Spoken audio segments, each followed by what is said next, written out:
Hei, olen Mari Piironen ja tässä lyhyt esittely itsestäni. Minulla on yli 20 vuoden monipuolinen työkokemus sosiaali- ja terveysalalta, jonka aikana olen vahvistanut erityisesti pedagogista ohjausosaamista, johtamisosaamista sekä osaamisen kehittämisen asiantuntijuutta. Toimin tällä hetkellä hoitotyön opettajana toisen asteen koulutuksessa. Työni ytimessä on aina ollut vahva vuorovaikutus, kyky kohdata ihmisiä, edistää yhteistyötä sekä rakentaa luottamusta. Minulla on koko työhistoriani ajan ollut tapana kehittää itseäni ja toimintatapojani. Erityisen kiinnostunut olen palliatiivisen hoidon kehittämisestä.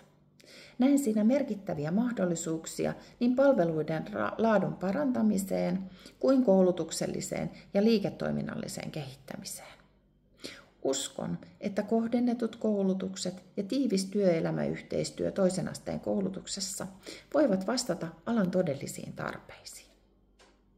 Tunnistan myös omat kehittämiskohteeni. Erityisesti tieteellisen, tutkimustiedon ja menetelmien omaksumisessa ja soveltamisessa minulla on vielä tilaa kehittyä. Ja teenkin töitä sen eteen aktiivisesti. Tämän päivän epävarma työllisyystilanne ja koulutusresurssien niukkuus haastavat meitä kaikkia. Mutta uskon vahvasti, että monipuolinen kokemukseni, vuorovaikutustaitoni sekä haluni kehittää palliatiivista hoitoa juuri nyt tekevät minusta arvokkaan kumppanin työelämän hyvien toimintatapojen edistämiseen ja vaikuttavaan kehittämistyöhön. Ole minun yhteydessä, mikäli osaamiseni vakuuttaa.